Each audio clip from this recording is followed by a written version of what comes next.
What up, you geeks? My doctor says I'm taking too many stimulants. I say, up yours, doc. Not actually, though. He's probably right. Like 6 cups of coffee a day, 5 9 milligram Zins, and some prescription amphetamines, probably a little much, especially when you combine them all together in a little cocktail. I'll be yerked on them damn stems, boy. But I gotta guard my heart, physically protect it. What's going on? How we doing? It's the holiday season, and Santa Claus has got a toy for every good girl and good little boy. Does he though? This is a new revelation I'm having. I love the holiday season. I love Christmas. It's the most wonderful time of the year. But does Santa have a toy for every good girl and good little boy? I'm not fully convinced that this Santa guy is really that good of a guy. You know, to be a good guy, you gotta be a guy, first of all, you know. Now, this is a very sensitive topic for me, because when I was a kid, I was obsessed with the idea of Santa, dude. I thought it was sick. Like waiting up to get your toys, you know. You gotta be on the nice list.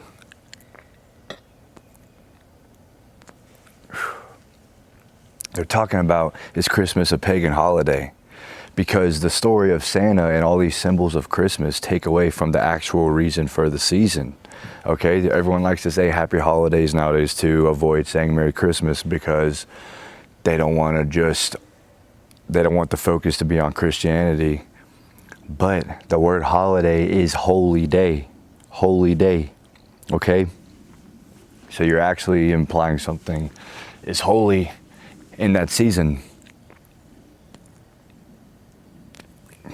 So my mom would kill me for this take. She would really not like this, because to this day, she has not told me about the falsity of Santa, that he's not real, okay? I had to learn this on my own.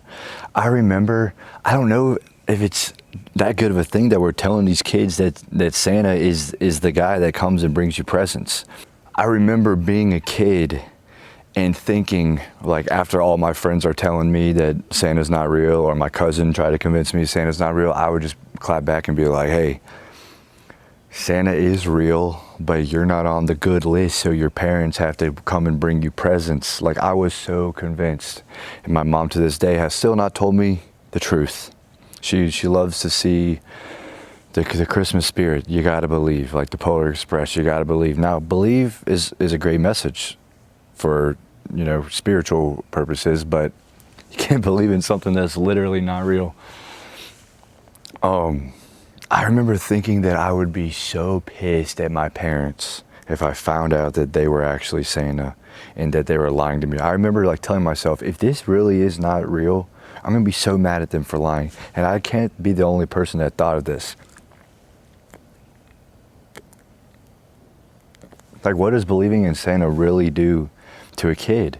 You know, like, why not just, it's just this story, it's a nice story. You know, he's like a Robin Hood, Saint Nick, and then he brings the kids toys who can't afford presents. But like, all the worst kids get the best toys. Nowadays, at least. And the poorest kids don't get anything. So what does this teach kids? Like, my parents would be like, Santa's watching. Parents will tell their kids, Santa's watching. You gotta be good. You gotta be on the nice list.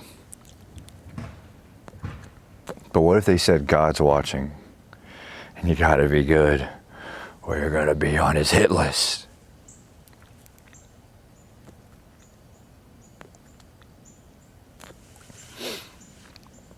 And then so what happens if, I mean, obviously they're using that threat. They should be using, if they're going to say Santa's watching, they should use it throughout the whole year for it to be effective. But what message does this send if a kid is just a terrible kid all year. He's lying, he's stealing, he got in trouble for doing something. Maybe he like broke the neighbor's window with a baseball and then lied about it and all this stuff. And then he gets presents. He gets presents on Christmas. He doesn't get coal in his stocking or switches or whatever you're supposed to get when you're on the naughty list. If you get presents and you've been bad, then you can realize, oh, okay, being on the nice list only requires so much, you know?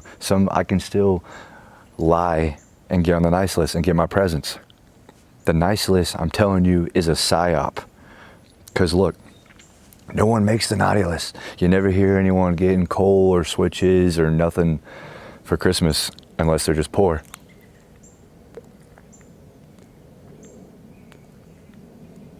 And like, what? You're nice or you're naughty, okay? One or the other, supposedly.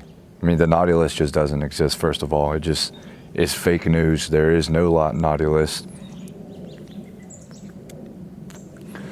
But you're telling these kids that it's important to be nice. Like, they should call it the kindness list or the good and the bad list, you know, the righteous list.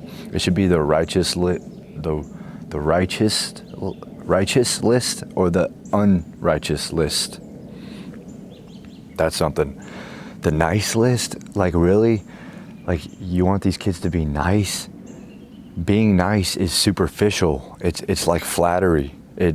If someone is concerned about being a nice guy, they're actually really concerned about how they appear to others, their own appearance, and they're really deep down not that nice. They don't have the best intentions. They just want to be superficial and make sure that they're being nice. Don't want to hurt anyone's feelings. But sometimes things, especially the truth, will hurt feelings. You're going to hurt feelings. You shouldn't hurt feelings out of spite, like just for the sake of hurting feelings. But if you have kindness in your heart, that's different than just worrying about being nice. Nice in Greek or Latin comes from the word ignorant, ignoramus, like you are unknowing. It's superficial. You're just like, it's nice. No, I'm on the nice list. Oh, you're nice. It's not even necessarily a good thing. You're on the nice list. It's not even the good list.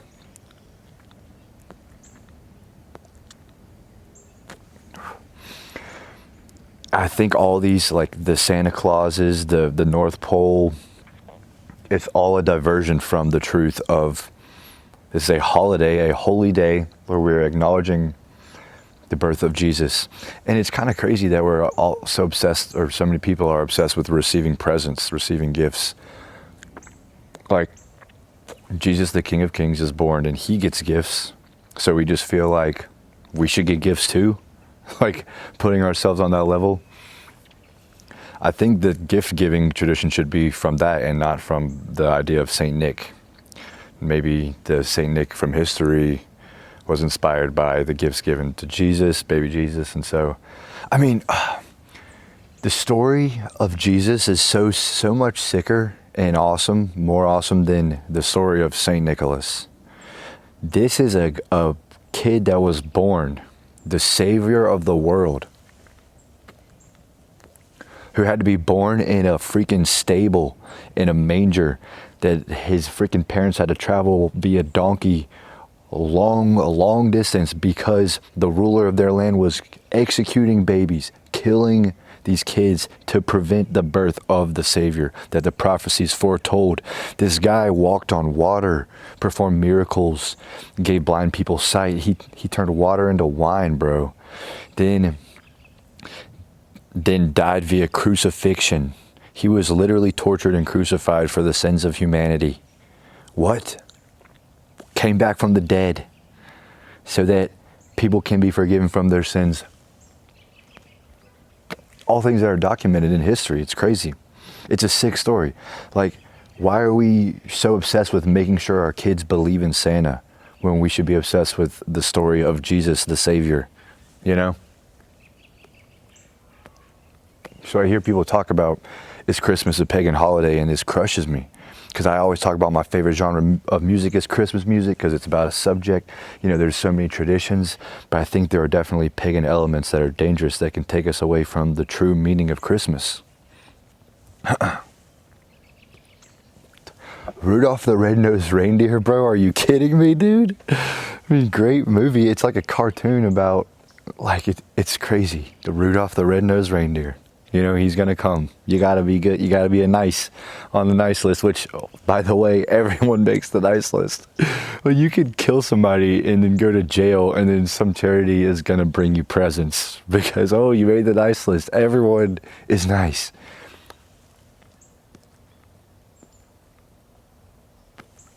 Now, if you were to say, hey, not Santa's watching, hey, God is watching, okay? He's also got a list on are you faithful, okay? Then you can live forever in heaven. Or you cannot. I don't think Christmas is a bad thing. Like, I think the joy and nostalgia that we get from it is genuine and important. And it's nice to, you know, have a time of the year where there's certain scents and flavors associated with it that give you this just rush of joy, and where it's dedicated to spending time with your family. Like the whole message of I'll be home for Christmas, being home for Christmas is beautiful. Come home for Christmas. And I don't think the gifts are all that bad.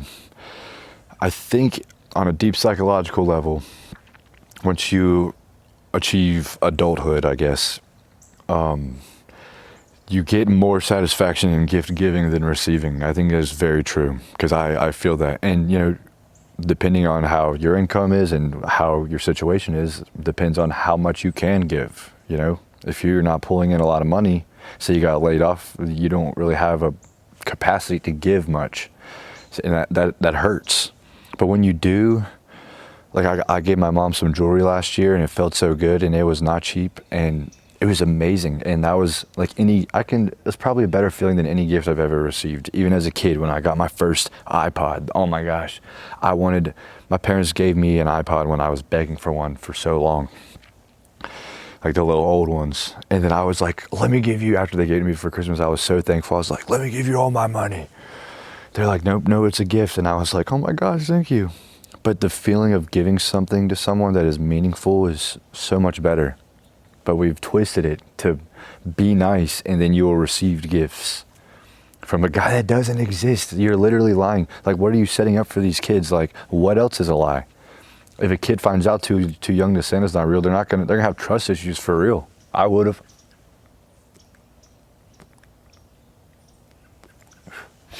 What does a kid really miss out on if you don't raise him to believe in Santa? He might ruin it for some other kids and be like, hey buddy, it's not real. Like, your parents are lying to you. The parents don't have to give him any less gifts. They can still shower him in what Santa would have given him. But it's actually from them. And he grows up a level up, not being disillusioned by this idea of this freaking fat old man who lives at the North Pole, works all year, comes down your chimney to everyone in the whole world in one night. They're like, oh, it's a Christmas miracle. No, it's a lie. It's impossible. I'd be sick if he did, but, you know, there should be some evidence. When I was a kid, I used to think I was so smart. I used to, I'm sure everyone else said this, like, I would want something for Christmas. Like, I'd be like, Mom, like, I want an Xbox for Christmas. Because she'd be like, give me your Christmas list. What do you want for Christmas this year? We got to see. And I was like, I want an Xbox for Christmas. And she'd be like, now, you know, we don't let you play video games, so we're not going to get you an Xbox. And I'll be like, fine, I'll just ask Santa. He'll give me an Xbox because I've been extra good this year. Nope, not how it works. I would catch my parents, like they would hide our presents, obviously, the Santa ones. And like, I remember one day we were opening things on Christmas, and there was like a sticky note that said like Wilkins chair in my dad's handwriting. And it was funny because I just refused to believe it. I'd be like, wow, Santa just has similar handwriting to my dad, and he forgot to take the sticky note off. It's the same sticky notes that my dad has.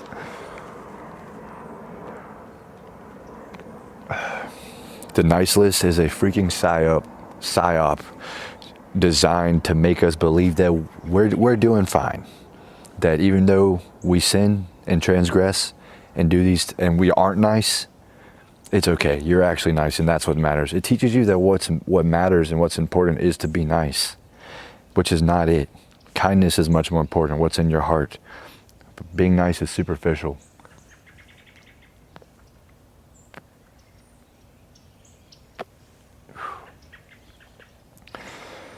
Yeah, I don't know. Are we gonna teach our kids that Santa comes around and lie to them? Like when I worked at the hospital, this is just a little side note. I worked at a psych hospital, and a lot of trans patients. We'll just say a lot of trans. Okay, on the adult unit, you're an adult, whatever you want to go by.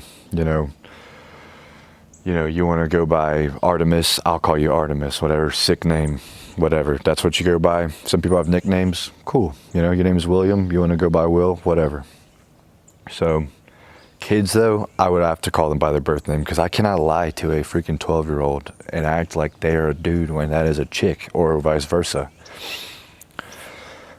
Act like they're a chick when they're a dude. You just can't lie to kids. Like, they're so impressionable, and it's crucial that we teach them right. And telling them that this guy comes around and it is imperative that you're nice so that you get presents like everyone else on Christmas, when really they don't know this, but they're going to get presents anyways. Like, they come out hoping that there's presents there. There always is. Cannot lie to these kids. Is the nice list a psyop? Decide for yourself. Let me know in the comments.